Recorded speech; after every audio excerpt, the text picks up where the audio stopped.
मेरा नाम अंजलि है। मैं बीकॉम की छात्रा हूँ। अभी पिछले साल ही मैंने उत्तर प्रदेश के छोटे से शहर से दिल्ली मूव किया है। मैं अपने माँ बाप की अकेली हूँ, तो पापा ने मुझे दिल्ली में एक फ्लैट किराए पर लेकर दिया है।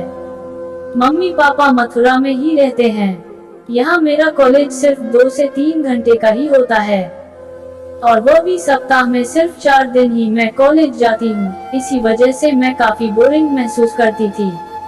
इसके अलावा मुझे कहीं घूमना फिरना या किसी के साथ अधिक बातें करना पसंद नहीं था। तो कॉलेज में मेरे दोस्त भी कम ही थे, जो थे भी तो सिर्फ हाय हेलो वाले ही थे। लेकिन अब एक पुरुष मित्र की कमी खलने लगी थी।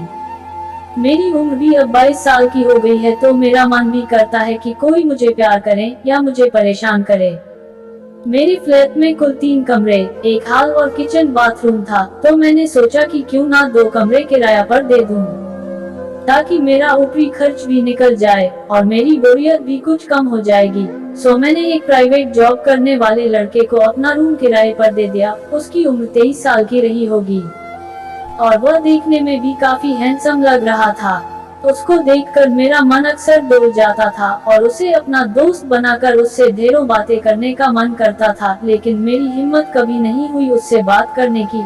फिर मैंने सोचा कि आज शाम को जैसे वो आएगा मैं कुछ न कुछ करूंगी।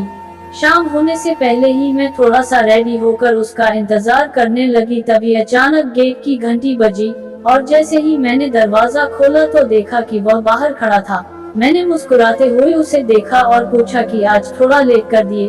तो उसने घड़ी देखते हुए बोला कि नहीं तो, मैं तो हमेशा इसी टाइम आता हूँ। उसकी बात सुनकर मैं चुप हो गई और वह अपने रूम में चला गया। खुद को कोसते हुए बोली कि बात करने का बहाना खोजा, वह भी काम नहीं आया।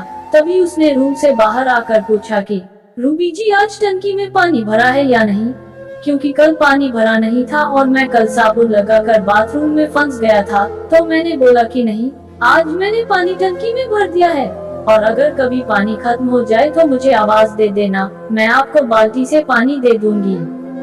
मेरी बात सुनने के बाद वह थोड़ा सा मुस्कुराता हुआ अपने रूम में चला गया। अब मैंने ठान लिया था कि अब मैं उसको अपने वश में करके रहूंगी। इसके बाद वह जब भी रूम में होता तो मैं हमेशा उसके आसपास मंडराती रहती।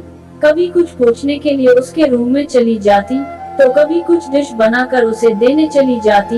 एक दिन मैंने उसके ऑफिस से आने से पहले ही पानी की टंकी में सिर्फ थोड़ा सा पानी छोड़ा था, ताकि जब वह नहाने जाए तो पानी खत्म हो जाए। उसे भी मेरी तरफ से हिंट मिल गया था, लेकिन वह पसोपेश में था तो कुछ बोला नहीं और वहां से अपने रूम में चला गया। फिर अगले दिन मम्मा पापा मेरे पास आ गए थे, तो मैं उन्हीं के साथ बिजी हो गई थी। वो लोग 2 दिन के बाद वापस मथुरा चले गए। उनके वापस जाने के बाद मैंने कुछ प्लान बनाया और शाम होने का इंतजार करने लगी। उसके आने के बाद मैं वॉशरूम में नहाने गई और तौलिया जानबूझकर बाहर ही छोड़ दिया और शावर खोल के नहाने लगी। साबुन लगाने के बाद मैंने अंदर से आवाज लगाई कि जरा मेरा तौलिया दे दो। मैं लेना भूल गई थी। जब वो तौलिया लेकर आया तो मैंने दरवाजा कुछ अधिक खोलकर उसके हाथ से तौलिया ली, ताकि वो मेरा सब कुछ देख सके जिसे मैं दिखाना चाहती थी। और मैं अपने इरादे में कामयाब हो गई थी। अब उसके अंदर भी कुछ आग लगने लगी थी, जो कि मैं उसे भड़काने का काम कर रही थी, ताकि मैं अपनी कमी को उसके सहारे पूरी कर सकूं। फिर एक दिन बात करते करते मैंने पूछ लिया कि आपकी कोई महिला मित्र है या नहीं, तो उसने ना में सर हिलाते हुए कहा कि नहीं, उसकी कोई महिला मित्र नहीं है। ये सुनकर मैं अंदर ही अंदर बहुत खुश हुई और बोली कि क्यों, कोई मिली नहीं या धोखा खाए हो? तो वो बोला कि मुझे आज तक जैसी लड़की मैं ढूंढ रहा हूँ वैसी नहीं मिली। तो मैंने पूछा कि कैसी लड़की ढूंढ रहे हो? तो उसने कहा कि देखने में खूबसूरत हो, आपकी तरह, और चंचल भी हो। मैं उसकी बात सुनकर बहुत खुश हुई और बोली कि क्या मैं आपको खूबसूरत लगती हूँ? तो उसने कहा कि हाँ, आप बहुत खूबसूरत हो और बहुत चंचल और हंसमुख भी। मैं आप जैसी लड़की ही ढूंढ रहा। उसकी बात सुनकर बहुत खुश हुई है।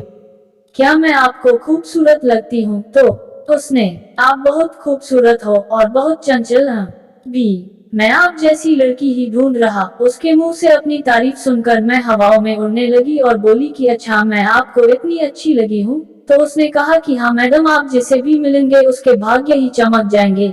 ये सब सुनने के बाद उसके थोड़ा और करीब हो गई और बोली कि तो फिर एक बार मुझ पर ट्राई कर सकते हो, और हंसने लगी। इतने में उसने मेरे लिप पर एक चुंबन ले लिया। ये इतनी जल्दी हुआ कि मैं शर्मा गई और फिर उसने मुझे अपने पास कर लिया और मैं भी तो यही चाहती थी।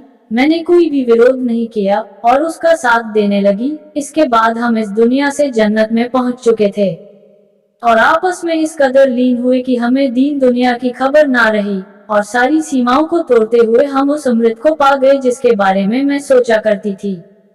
हम उस सुख में लगभग 1 घंटे तक थे और पूरा तृप्त होने के बाद हमें होश आया। होश में आने के बाद उसने सॉरी बोला और बाहर निकल गया, लेकिन मैंने उसको एक हल्की सी मुस्कुराहट दी और बाय बोलकर पलटकर बेड पर सो गई और मुझे उस दिन बहुत ही अच्छी और सुकून वाली नींद आई थी। दोस्तों, कहानी कैसी लगी कमेंट बॉक्स में जरूर बताएं और हिंदी कहानियाँ सुनना पसंद करते हैं तो चैनल को सब्सक्राइब करें, बेल आइकॉन जरूर दबाएं। वीडियो में लास्ट तक बने रहने के लिए धन्यवाद।